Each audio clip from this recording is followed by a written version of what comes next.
अष्टांगिक मार्ग हा जगाच्या पाठीवर कोणत्याही माणसासाठी, माणसाला जर माणूसपणाला सिद्ध करायचं असेल तर जगाच्या पाठीवर एकमेव मार्ग आहे आणि तो मार्ग म्हणजे आर्य अष्टांगिक मार्ग. आर्य अष्टांगिक मार्ग हे जगाच्या पाठीवर असलेले एक अत्यंत श्रेष्ठ असं सत्य आहे. हे श्रेष्ठ कसं आहे, पहिल्यांदा आपल्याला हे समजून घेतलं होतं की भगवान बुद्धांनी त्याला आर्य अष्टांगिक मार्ग असं म्हटलेलं आहे. आर्य म्हणजे श्रेष्ठ, 8 अंगांनी युक्त असलेला. हा मार्ग श्रेष्ठ का आहे? भगवान बुद्धांनी एक गोष्ट लक्षात घ्या की दुसऱ्यांना भगवान बुद्धांनी कधी कमी लेखलं नाही. म्हणजे मी महान आहे आणि दुसऱ्यांचे मार्ग चुकीचे आहेत असं भगवान कधी सांगत नाही.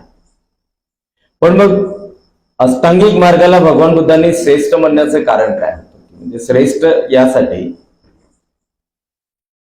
की हा जो मार्ग आहे किंवा जे 4 आर्य सत्य भगवंतांनी सांगितले, हे सत्य सार्वजनीन आहेत, सार्वत्रिक आहेत आणि सार्वकालिक आहेत. म्हणजे कसे, सिद्धार्थाने बुद्धत्व प्राप्त करण्याच्या आधी हे सत्य होते, हेच सत्य होते, त्याचा अर्थ तोच होता. सिद्धार्थाने बुद्धत्व प्राप्त केले तेव्हाही त्या सत्याचा अर्थ तोच होता. कालपर्यंत अर्थ तोच आहे आणि अगदी आजही अर्थ तोच आहे. ही सृष्टी अस्तित्वात असेपर्यंत त्याचा अर्थ कोणी बदलवू शकत नाही आणि हे एवढं श्रेष्ठ सत्य आहे. पुन्हा जगाच्या पाठीवर कोणीही माणूस असो, कोणी श्रीमंत असो, कोणी गरीब असो, कोणी सौंदर्यवान असो, कोणी कुरूप असो, कोणी कोणत्याही कुळात जन्माला आलेला असो, कोणी शिक्षित असो, अशिक्षित असो, प्रत्येक माणसासाठी त्याचा अर्थ समान आहे.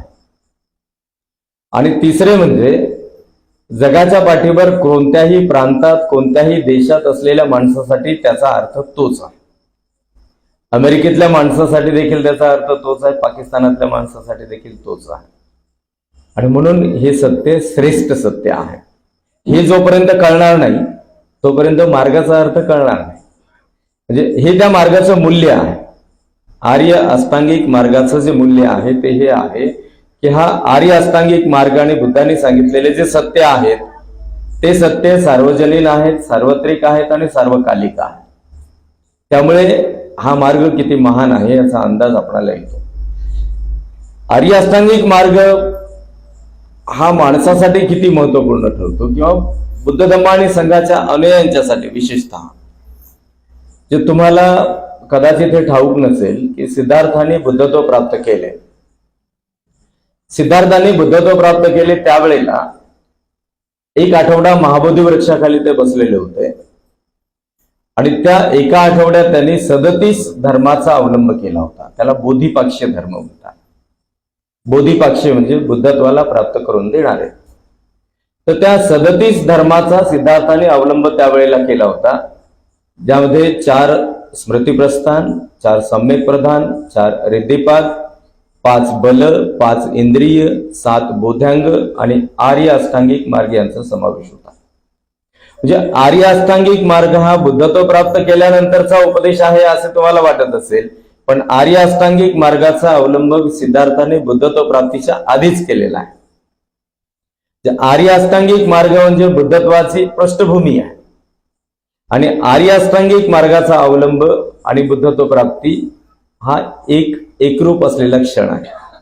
जे सिद्धार्थाने बुद्धत्व प्राप्त केले त्याची पृष्ठभूमी म्हणजे आर्य अष्टांगिक मार्ग आहे असं भगवान बुद्धांनी वर्णन केलंय. जसं सकाळच्या वेळेला पूर्व दिशेला आकाशाकडे पाहिलं की आकाशामध्ये लालिमा पसरलेली दिसते. म्हणजे मग आपल्याला काय वाटतं की आता सूर्योदय होणार आहे.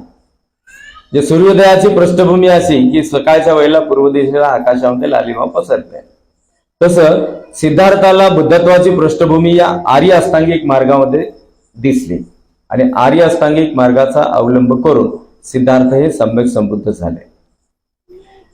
संबुद्धी प्राप्त केल्यानंतर, बुद्धत्वाचे ज्ञान प्राप्त केल्यानंतर भगवान बुद्धांनी जो पहिला उपदेश केला सारनाथ मध्ये 5 भिक्षूंना, त्या पहिल्या उपदेशामध्ये भगवान बुद्धांनी आर्य अष्टांगिक मार्गाचा उपदेश केला.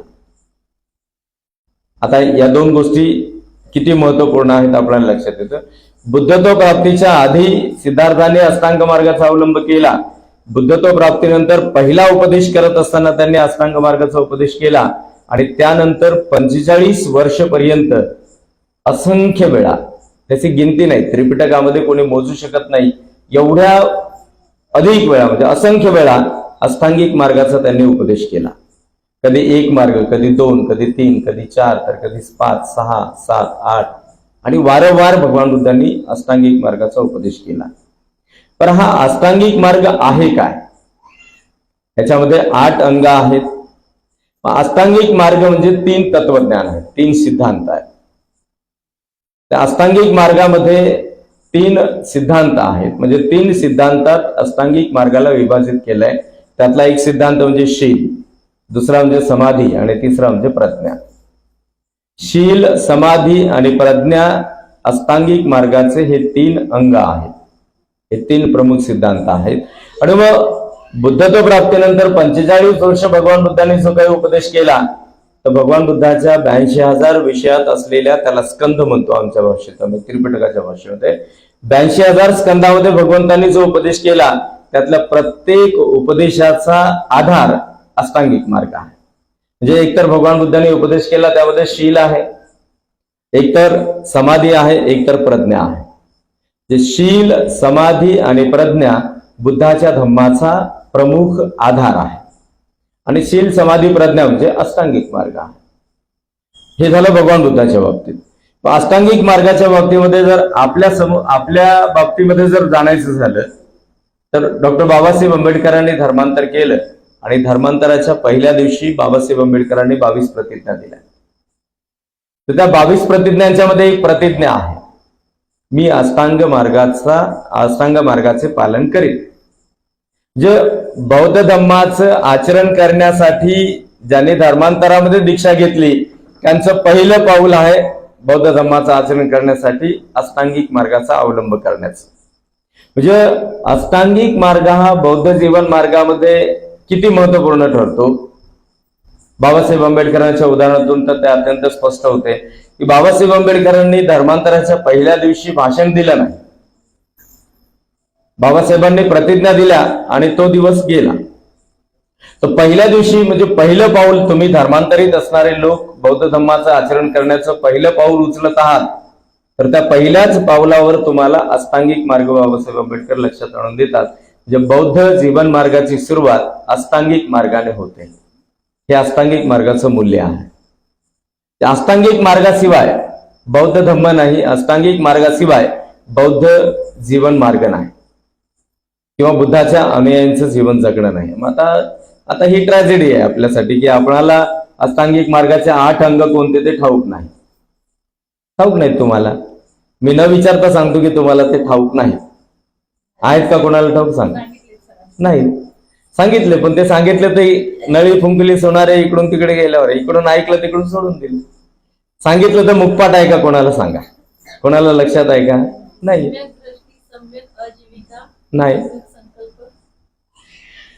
नावं माहिती आहेत तुम्हाला, पण ते अष्टांगिक मार्ग क्रमवारीनुसार आहे. बुद्धाच्या उपदेशाचं एक विशेषण आहे की बुद्धाच्या उपदेशामध्ये असलेली क्रमवारी कोणी बदलवू शकत नाही.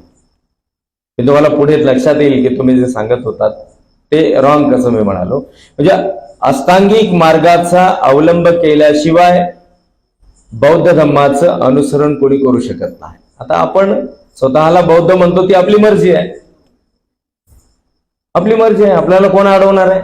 बाबासाहेबांना स्वातंत्र्य दिलं, कसंही वागा, काहीही म्हणा, काही बोला, आपण बोलतो आम्ही बौद्ध आहोत.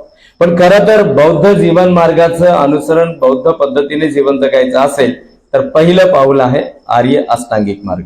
बुद्धाच्या जीवन काळामध्ये, बुद्धाच्या धम्मामध्ये अष्टांग मार्ग किती मूल्य आहे ते मी तुम्हाला सांगितलं. बाबासाहेब आंबेडकरांच्या धर्मांतरामध्ये अष्टांग, बरं, बाबासाहेब आंबेडकरांनी अष्टांग मार्ग सांगत असताना, 22 प्रतिज्ञा देत असताना बाबासाहेब आंबेडकरांची शैली बघा. बाबासाहेब आंबेडकरांची जी स्टाईल आहे, जी पद्धत आहे बाबासाहेब आंबेडकरांची, बोले तैसा चाले त्याची वंदावी पाऊले असं कुठेतरी म्हटलंय, त्याप्रमाणे बाबासाहेब आंबेडकरांनी नुसतं बोलण्यासाठी बोललेलं नाहीये. तर तुम्हाला ठाऊक नसेल, 13 ऑक्टोबरला विजयादशमीच्या आदल्या रात्री श्याम हॉटेलमध्ये बाबासाहेब आंबेडकरांनी जे भिक्षू बाबासाहेबांनी निमंत्रित केलेले होते ते सगळे श्याम हॉटेलवर थांबलेले होते. तर 13 ऑक्टोबरला बाबासाहेब आंबेडकरांनी चंद्रमणी महास्तवीर भिक्षूंच्या हाताने अष्टशील उपोसत घेतले होते. अष्टशील उपोसत घेतले, परित्राण पाठ केला. जे बाबासाहेब आंबेडकर प्रॅक्टिकल होते. बाबासाहेब आंबेडकर असं लिहिण्यासाठी लिहिणारे, बोलण्यासाठी बोलणारे नव्हते, प्रॅक्टिकल होते. जे प्रॅक्टिकल बाबासाहेब आंबेडकरांचं बघा की उद्या मला बौद्ध धर्माची दीक्षा घ्यायची आहे, तर आदल्या रात्री बाबासाहेबांनी अष्टांगिक म्हणजे अष्टशील उपोसत घेतलं आणि परित्राण पाठ केला. त्यावेळेसची गोष्ट सांगतो. म्हणजे चंद्रमणी महास्तवीर भिक्षू बाबासाहेब आंबेडकरांना म्हणाले होते की बाबासाहेब, मी तुम्हाला दीक्षा देत आहे तर मला असं वाटते की मी भगवान बुद्धाला दीक्षा देत आहे की काय. बाबासाहेब म्हणाले की भंते असं म्हणू नका, असं म्हणू नका भंते असं म्हणू नका. भगवान बुद्धाचं ज्ञान केवढं महान आहे. एखाद्या विशाल वृक्षाला असलेल्या असंख्य पानाप्रमाणे भगवान बुद्धाचं ज्ञान आहे. बाबासाहेब असं म्हणाले, एखाद्या विशाल वृक्षाला असलेल्या असंख्य पानाप्रमाणे भगवान बुद्धाचं ज्ञान आहे. त्या असंख्य पानातील एका पानाचा एक छोटा अंश माझ्या हाती लागला तर मला वाटेल माझं जीवन सार्थकी लागलं. म्हणजे बाबासाहेब महान आहेत कसे. जे बाबासाहेबांच्या हृदयामध्ये बुद्धाचं स्थान काय आहे, तर बाबासाहेब म्हणाले त्या भगवान बुद्धाच्या ज्ञानातल्या त्या ज्ञान मार्गातला एक छोटासा अंश माझ्या हाती लागला तर मी समजेल माझं जीवन धन्य झालं. याच्यानंतर मग दुसऱ्या दिवशी बाबासाहेब आंबेडकरांनी धर्मांतर केलं. ते बाबासाहेब किती प्रॅक्टिकल होते हे आपल्याला लक्षात घेतलं पाहिजे. आता अष्टांगिक मार्ग आणि आता हा जो कालावधी आहे तो अष्टांगिक मार्ग अनुसरण करायचा असेल तर अष्टशील उपोसत तुमच्यासाठी, ग्रस्त आणि गृहिणींच्यासाठी नेसेसरी आहे, अनिवार्य आहे. अष्टांगिक मार्ग अनुसरण करण्यासाठी तुम्हाला अष्टशील उपोसत ग्रहण केलेच पाहिजे. अष्टशील उपोसत ही तुमच्यासाठी एक आचारसंहिता. आचारसंहितेचं उल्लंघन केल्यानंतर पनिशमेंट मिळते माहितीये तुम्हाला, बरोबर की नाही. तर अष्टशील उपोसत हे तुमच्यासाठी आचारसंहिता आहे आणि त्याचं उल्लंघन झालं तर तुमच्या निसर्ग तुम्हाला पनिशमेंट देते. म्हणजे निसर्गाने दिलेली पनिशमेंट काय असू शकते, माणूस अशांत होतो. निसर्गाची पनिशमेंट काय असते, माणूस दुःखी होतो. निसर्गाची पनिशमेंट काय असते, माणूस अस्वस्थ होतो, बेचैन होतो. त्यामुळे छोटे छोटे कार्य सुद्धा माणसाला पूर्ण करता येत नाहीत. ही फार मोठी पनिशमेंट आहे, फार मोठी शिक्षा आहे निसर्गाची. तर अष्टांगिक मार्गाला 3 सिद्धांतात विभाजित केले भगवान बुद्धांनी. त्यामध्ये पहिले जे 2 मार्ग आहेत, सम्यक दृष्टी आणि सम्यक संकल्प, हे 2 मार्ग म्हणजे प्रज्ञा. प्रज्ञा या सिद्धांताचा अर्थ या 2 मार्गामध्ये गवसतो, सम्यक दृष्टी आणि सम्यक संकल्प. त्याच्यानंतरचे जे 3 क्रमवारीनुसार असलेल्या अष्टांगिक मार्गातील अंग आहेत, सम्यक वाचा, सम्यक कर्मांत आणि सम्यक आजीविका. हे 3 मार्ग म्हणजे शील या सिद्धांताचे हे 3 अंग आहेत, सम्यक वाचा, सम्यक कर्मांत आणि सम्यक आजीविका. आणि शेवटचे जे 3 अंग आहेत ते समाधी या सिद्धांताचे अंग आहेत, सम्यक व्यायाम, सम्यक स्मृती आणि सम्यक समाधी. जे अष्टांगिक मार्ग क्रमवारीनुसार प्रज्ञा, शील आणि समाधी अशा 3 सिद्धांतामध्ये विभाजित केला गेला. पण आता अष्टांगिक मार्ग हा मनुष्याला शांती देणारा, मनुष्यत्वाला विकसित करणारा, माणसाच्या हिताचा असा कसा ठरतो. तर सम्यक दृष्टी म्हणजे प्रज्ञा, सम्यक संकल्प म्हणजे प्रज्ञा. आता प्रज्ञेचा अर्थ बाबासाहेब आंबेडकर एका शब्दात सांगतात, प्रज्ञा म्हणजे शहाणपणा. अगदी शॉर्टकट एका शब्दात बाबासाहेब म्हणाले प्रज्ञा, बुद्धाने शिकविलेली प्रज्ञा म्हणजे शहाणपणा. आता शहाणपणा हा एका शब्दापुरता त्याचा अर्थ मर्यादित नाही, तर शहाणपणाचा अर्थ महासमुद्रासारखा आहे. शहाणपणाचा अर्थ एवढा छोटा असतो का.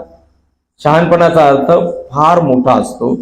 आणि मग प्रज्ञेचा अर्थ देखील महासमुद्राप्रमाणे आहे. प्रज्ञा हा एक सिद्धांत आहे, प्रज्ञा काही नियम नाही. म्हणजे सम्यक दृष्टी आणि सम्यक संकल्प हे प्रज्ञा या सिद्धांताचे 2 अंग आहेत. त्यानंतरचे 3 अंग सम्यक वाचा, सम्यक कर्मांत आणि सम्यक आजीविका म्हणजे शील. तर शील हे तर माणसाचं पहिलं पाऊल आहे. माणूसपणाने जीवन जगावायचं असेल, माणूसपणाचा अलंकार कशाला म्हणावं तर शील हा माणूसपणाचा अलंकार आहे. माणूसपणाला विकसित करावायचा असेल तर जर कोणता मार्ग असेल तर तो मार्ग म्हणजे शील मार्ग आहे. शील म्हणजे सदाचरण. शील म्हणजे सदाचरण. आणि सदाचरण कशा प्रकारे? बरं, शीलाचे जे आधार आहेत या अष्टांगिक मार्गामध्ये त्याचं विश्लेषण फार सुंदर भगवान बुद्धांनी केलेलं आहे. या अष्टांगिक मार्गामध्ये शील या सिद्धांताचे 3 रूप आहेत, 3 अंग आहेत: सम्यक वाचा, सम्यक कर्मांत आणि सम्यक आजीविका. आता हे जे 3 अंग आहेत हे माणसाला 3 आधारे परिपूर्ण करता येतात. म्हणजे आपणाला हे पूर्ण करावायचे असतील तर त्यासाठी 3 आधार आहेत. कोणते 3 आधार? 3 आधार कोणते? तर ते 3 आधार म्हणजे माणसाचं शरीर, माणसाची वाचा आणि माणसाचं मन. हे शरीर, वाचा आणि मन हे या शीलाचे आधार ठरतात. व जर शीलाचे आधार शरीर, वाचा आणि मन असेल तर याचाच अर्थ असा की शील कशासाठी अनुसरण करायचं आहे? शारीरिक कर्मामध्ये शुद्धी आणण्यासाठी, वचनामध्ये विशुद्धी आणण्यासाठी आणि मनातील विचारांच्या मध्ये विशुद्धी घेण्यासाठी हे शील अनुसरण करायचे. जे पंचशील तुम्ही अनुसरण करता की नाही, पंचशिलामध्ये पहिले 3 शारीरिक कर्माशी संबंधित आहे, 4थे शील वाचेशी संबंधित आहे आणि 5वे शील मनाशी संबंधित आहे. सोपं आहे, अतिशय सोपं आहे. जर माणसाने असं सूक्ष्मपणे जाणलं तर त्याचं अनुसरण करणं, त्याचं पालन करणं फार आणि फार सोपं आहे. त्या पलीकडे सोपं दुसरं काहीच नाही, काहीच नाही. शरीराला शुद्ध करायचं असेल तर पहिले 3 शील आहेत, वाचेला शुद्ध करायचं असेल तर 4थं शील आहे आणि मनाला शुद्ध करायचं असेल तर 5वं शील आहे. म्हणजे सम्यक वाचा 4थ्या शीलाचा आधार आहे. सम्यक कर्मांत, कर्म म्हणजे कृत्य, कार्य आपण ज्याला म्हणतो. तर कर्म कसे घडतात? शरीराद्वारे घडतात. वाचा, सम्यक वाचा ही वचनाला विशुद्ध करणारी आहे. सम्यक कर्मांत हे माणसाच्या शारीरिक कर्माला विशुद्ध करणारे आहेत. आणि सम्यक आजीविका माणसाला सम्यक विचार करण्यासाठी प्रवृत्त करणारे आहेत. म्हणजे विशुद्ध विचाराच्या आधारे तुमचं जीवन जगणं असलं पाहिजे, त्यासाठी सम्यक आजीविका आहे. बरं, हे पालन करणं, याचं अनुसरण करणं, हे आत्मसात करणं, जाणून घेणं हे फार सोपं आहे. आता जे तुम्ही पुस्तक वाचत आहात या पुस्तकातल्या शब्दाच्या अर्थाने ते तुम्हाला कळणार नाही. हे तुम्हाला केवळ एक ओळख म्हणून बाबासाहेबांनी हे पुस्तक लिहिलंय. बौद्ध धम्माची तुम्हाला ओळख व्हावी. बौद्ध धम्म हा 82,000 धर्मस्कंदामध्ये आहे, 82,000 विषयामध्ये आहे. त्याला त्रिपिटकामध्ये लिपिबद्ध केलाय. त्रिपिटक त्रि म्हणजे 3 आणि पिटक म्हणजे पेटारे, त्याचे 3 विभाग आहेत. त्याच्यामध्ये सुत्त पिटक, अभिधम्म पिटक आणि विनय पिटक आहे. एका पिटकामध्ये अनेक खंड आहेत. म्हणजे त्याचे शेकडो हजारे खंड आणि उपखंड होतात आणि त्याची पुस्तकं होतात. एक खोलीवर पुस्तकं होतील एवढे त्रिपिटकाचे ग्रंथ होतात, जर शेवटच्या ग्रंथापर्यंत पाहत होता. जे बौद्ध धम्म हा किती डेव्हलप आहे, किती विस्तारित आहे, किती विशाल आहे. तर बाबासाहेब आंबेडकरांनी हे जे पुस्तक लिहिलं याच्यामध्ये बाबासाहेब आंबेडकरांनी बौद्ध धम्माची ओळख करून दिली. ज्यामुळे काय होईल की तुम्हाला ती प्रेरणा मिळेल, तुम्हाला तसं प्रोत्साहन मिळेल. बरं, बुद्धाला तुम्ही श्रेष्ठ म्हणाल, बुद्धाच्या प्रती, धम्माच्या प्रती आणि संघाच्या प्रती तुमची श्रद्धा विकसित होईल. हा हेतू होता बाबासाहेब आंबेडकरांचा. मग बाबासाहेब आंबेडकरांनी याच्यामध्ये काय केलं? ही जी उदाहरणं दिलीत बाबासाहेब आंबेडकरांनी त्याच्यामध्ये काही ठळक भिक्षूंची उदाहरणं दिली आहेत.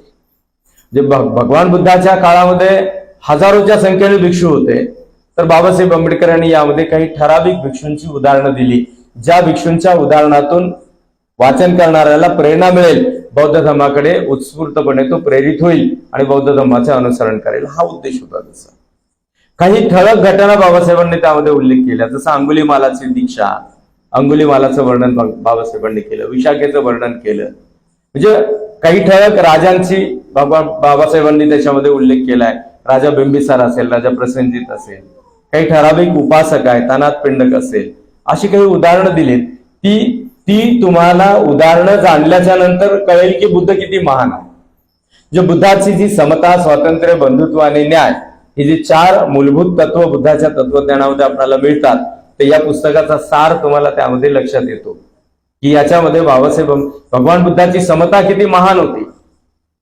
कशी होती भगवंताची समता? तर ज्या वेळेला भगवान बुद्ध कपिलवस्तूला जातात, बुद्धत्व प्राप्त केल्यानंतर पहिल्यांदा जेव्हा कपिलवस्तूला जातात तेव्हा शाक्य संघातले अनेक तरुण, म्हणजे शाक्य गणराज्यातले अनेक तरुण, प्रत्येक कुटुंबातला एक तरुण एकत्र येतात आणि असा निर्णय घेतात की आपण या श्रमण गौतमाच्या संघामध्ये सहभागी होऊ. आणि मग सगळे निघतात. त्यांच्यामध्ये ब्राह्मण कुळातले, क्षत्रिय कुळातले, वैश्य कुळातले आणि शूद्र कुळातले असे सर्वच्या सर्व तरुण असतात. ज्या वेळेला दीक्षा देण्याचा प्रसंग येतो त्यावेळेला क्षत्रिय कुळातले तरुण भगवान बुद्धाला असं म्हणतात की भगवान, आमच्या आधी तुम्ही उपालीला दीक्षा द्या. सगळ्यात पहिल्यांदा तुम्ही उपालीला दीक्षा द्या. उपाली हा नावी कुटुंबातला होता, हजामत करणाऱ्या लोकांच्या कुटुंबातला होता. आणि मग ते क्षत्रिय कुळातले, ब्राह्मण कुळातले सगळे तरुण म्हणाले की भगवान, आमच्या आधी तुम्ही उपालीला दीक्षा द्या. त्यामुळे काय होईल की उपाली आमचा ज्येष्ठ बंधू असेल. उपालीची पहिल्यांदा दीक्षा झाली तर उपाली आमच्यातला ज्येष्ठ भिक्षू असेल आणि म्हणून मग आम्ही उपालीला वंदन करू, अभिवादन करू. म्हणजे आमच्या क्षत्रिय कुळाचा आमचा जो अभिमान आहे तो अभिमान आमचा संपून जाईल. क्षत्रिय कुळात जन्माला आल्याचा जो अहंकार आमच्यात आहे तो अहंकार आमचा गळून पडेल. म्हणजे जी समता आहे भगवान बुद्धाच्या तत्वज्ञानामध्ये, ती समता अशा काही उदाहरणातून आपल्याला स्पष्ट होते.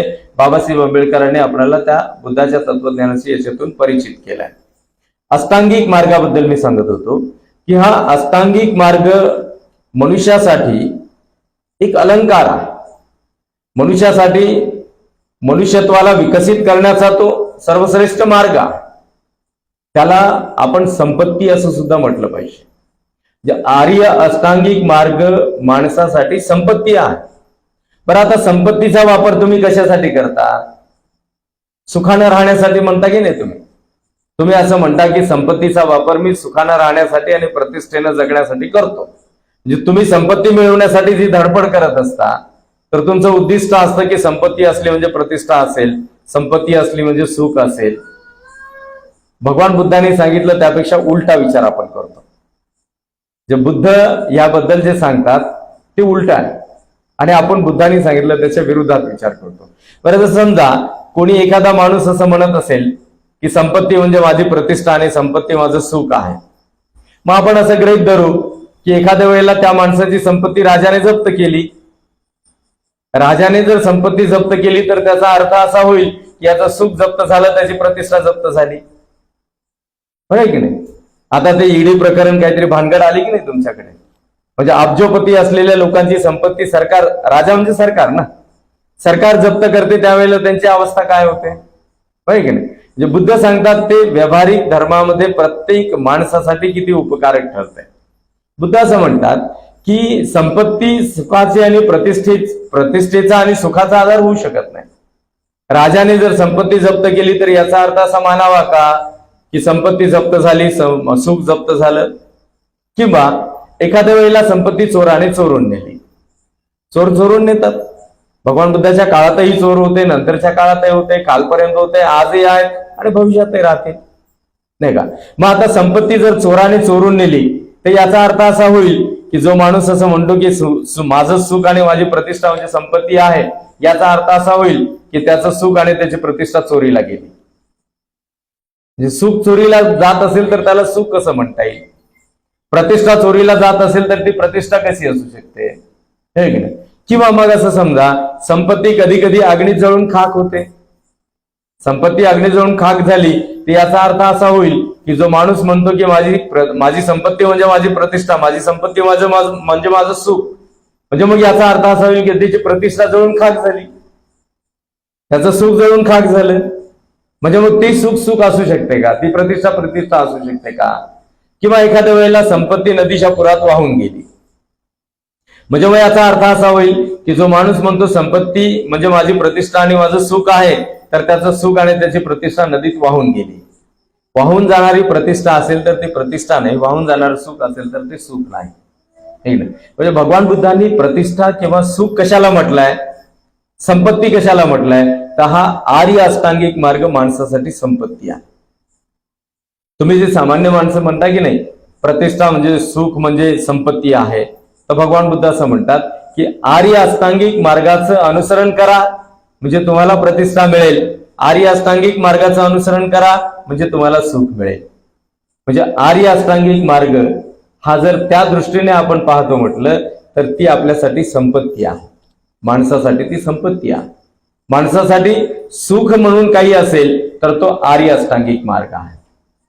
आता विश्लेषण करायला गेलं तर त्याला महिने लागतात. मी 21 तारखेपासून आर्य अष्टांगिक मार्ग सांगत आहे, तो अजूनपर्यंत सांगतच आहे.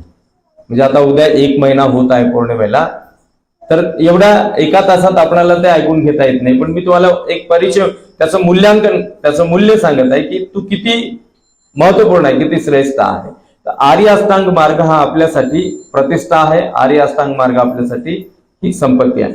आर्य अष्टांग मार्गाचे जे अंग आहेत ते बुद्धत्वामध्ये कसे आहे, म्हणजे प्रत्यक्ष बुद्धांनी त्याचा अनुभव केलेला आहे. बुद्धत्वामध्ये त्याचे किती स्थान आहे, जर बुद्धत्वामध्ये त्याचे स्थान असेल तर आपल्यासाठी त्याचे स्थान किती मूल्यवान ठरते. जर बुद्ध त्याचा अनुसरण करतात, जे बोधिसत्व त्याचा अनुसरण करतात आणि मग सम्यक संबोधीला प्राप्त करतात, तर आपल्याला ते अनुसरण करणं किती गरजेचं आहे, किती अनिवार्य आहे, किती नेसेसरी आहे हे आपल्याला लक्षात घेता येईल. आणि मग हे जर आपल्याला लक्षात आलं तर मग त्याच्यामध्ये कोणताही अडथळा येणार नाही. हा आर्य अष्टांग मार्ग अनुसरण करणं अतिशय सोपं आहे, सहज आहे आणि सहजपणे कोणीही व्यक्ती त्याला अनुसरण करू शकतो. तर बुद्धत्वामध्ये एका मार्गाबद्दल सांगतो, जसं सम्यक स्मृती. सम्यक म्हणजे अर्थपूर्ण आणि यथार्थ. सम्यक म्हणजे अर्थपूर्ण आणि यथार्थ, काल्पनिक नाही. काल्पनिक नाही, जे वास्तविक आहे ते त्याला सम्यक म्हणतात. स्मृती म्हणजे जागरूकता. स्मृती म्हणजे जागरूकता, सावधानता. आता ही स्मृती बुद्धत्वामध्ये किती अष्टांगिक मार्गात आहे, ही स्मृती किती ठिकाणी आहे, म्हणजे स्मृतीचा आधार बुद्धत्वाला किती मोठा आहे. बोधिपाक्षीय धर्माचा अवलंब सिद्धार्थाने केला, त्यावेळेला जे बोधिपाक्षीय धर्म अवलंब केले त्यातले पहिले 4 धर्म आहेत स्मृती प्रस्थान. 4 स्मृती प्रस्थान, चत्तारो सतीपट्ठाना असं त्याला म्हटलेलं आहे. हे 4 स्मृती प्रस्थान आहेत. म्हणजे स्मृती ही सर्वात प्रथम आहे. बोधिसत्वांनी कपिलवस्तू सोडल्यानंतर अतोनात कष्ट केले, अपार परिश्रम केले, फार कठोर आणि कठोर श्रम त्यांनी केले, ज्याला तपश्चर्या म्हटलंय. आणि त्याच्या शेवटी सुजाताने दिलेली खीर सेवन केल्यानंतर महाबोधी वृक्षाखाली जेव्हा ते बसतात तेव्हा ते या बोधिपाक्षीय धर्माचा अवलंब करतात. आणि बसल्यानंतर ते अधिष्ठान पूर्णत्वास नेण्यासाठी जे पहिलं पाऊल आहे ते म्हणजे स्मृती प्रस्थान आहे. 4 प्रकारची स्मृती म्हणजे जागरूकता आणि सावधानता. त्या 4 स्मृती प्रस्थानामध्ये काय गतानुस्मृती, वेदनानुस्मृती, चित्तानुस्मृती आणि धम्मानुस्मृती.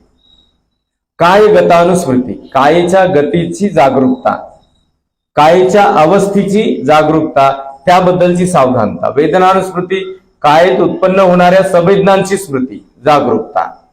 चित्तानुस्मृती, संवेदना उत्पन्न झाल्यानंतर चित्ताची असलेली अवस्था, त्याबद्दलची जागरूकता.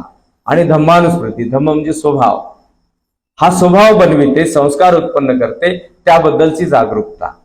आणि तिथून पुढे बोधिपाक्षीय धर्मामध्ये त्यानंतर जी स्मृती येते ती पंचबलामध्ये येते. जे 5 बल आहेत, त्या 5 बलामध्ये श्रद्धा, वीर्य, स्मृती, समाधी आणि प्रज्ञा. त्यामध्ये 3रं स्थान आहे स्मृतीचं. स्मृती म्हणजे जागरूकता, सावधानता. म्हणजे बुद्धत्वामध्ये सावधानता ही किती महत्वपूर्ण आहे बुद्धत्व प्राप्तीच्या मार्गामध्ये, तर स्मृती पंचबलामध्ये 3ऱ्या स्थानावर आहे.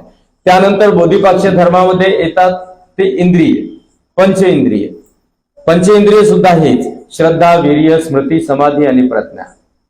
म्हणजे त्यामध्ये पण स्मृती आहे. त्यानंतर आहेत बोध्यांग. बोध्यांग या शब्दाचा अर्थ होतो बोधीला प्राप्त करून देणारे अंग. बोधी म्हणजे ज्ञान, ज्ञानाला प्राप्त करून देणारे अंग हे 7 आहे.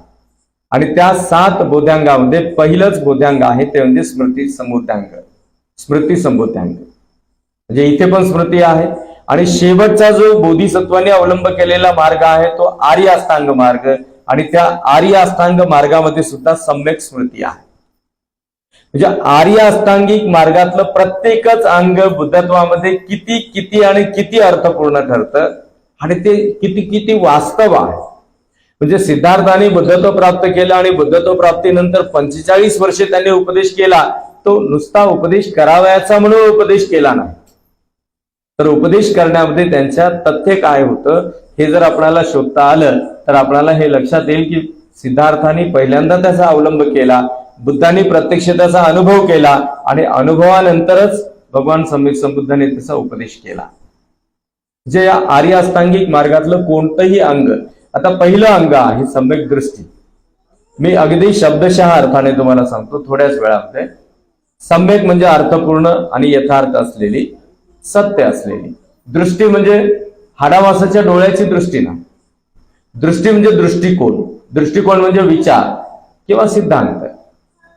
माणसाच्या जगण्याचे सिद्धांत कसे असले पाहिजे तर ते अर्थपूर्ण असले पाहिजे. जगण्याचे विचार माणसाचे कसे असले पाहिजे तर ते अर्थपूर्ण असले पाहिजे, म्हणजे सम्यक असले पाहिजे. माणसाचा जगण्याविषयीचा, माणूसपणाविषयीचा दृष्टिकोन कसा असला पाहिजे तर तो सम्यक असला पाहिजे, म्हणजे अर्थपूर्ण असला पाहिजे. आता अर्थपूर्ण दृष्टिकोन म्हणजे काय, अर्थपूर्ण विचार म्हणजे काय, तर त्याचे दोन अंग आहेत. जे भगवान बुद्धांनी एखाद्या माणसाने सम्यक दृष्टीला परिपूर्ण केले असे सांगितले, तर सम्यक दृष्टीला एखादा माणूस परिपूर्ण कसा करतो, तर बुद्ध असं सांगतात की जेव्हा एखादा मनुष्य कुशल आणि कुशलाचे बीज जाणतो. कुशल म्हणजे चांगले, कुशल म्हणजे चांगले. कुशल आणि कुशलाचे बीज जाणतो तर तो सम्यक दृष्टीचा होतो. सम्यक दृष्टी म्हणजे सम्यक दृष्टीचा होतो म्हणजे प्रज्ञावंत होतो, आणि प्रज्ञावंत होणे म्हणजे शहाणपणा. प्रज्ञा म्हणजे शहाणपणा. एखादा माणूस शहाणपणाने जगतो म्हणजे काय, तर एखादा माणूस कुशल आणि कुशलाचे बीज जाणतो, त्याचबरोबर अकुशल आणि अकुशलाचे बीज जाणतो, तर एखादा माणूस प्रज्ञावंत होतो. एखादा माणूस कुशल आणि कुशलाचे बीज जाणतो, अकुशल आणि अकुशलाचे बीज जाणतो, तर त्याला सम्यक दृष्टीचा लाभ होतो. म्हणजे हे किती अर्थपूर्ण आहे. कोणी एखादा जगातला माणूस म्हणत असेल, कोणत्या एखाद्या धर्माचा माणूस म्हणत असेल की मला बुद्ध आवडत नाही, त्याने मी बुद्धाला मानत नाही, बुद्ध सांगतात ते मी वागत नाही. नाही वागला तर त्याला अपयश येईल, त्याचा अपघात होईल, त्याला दुःख भोगावे लागतील,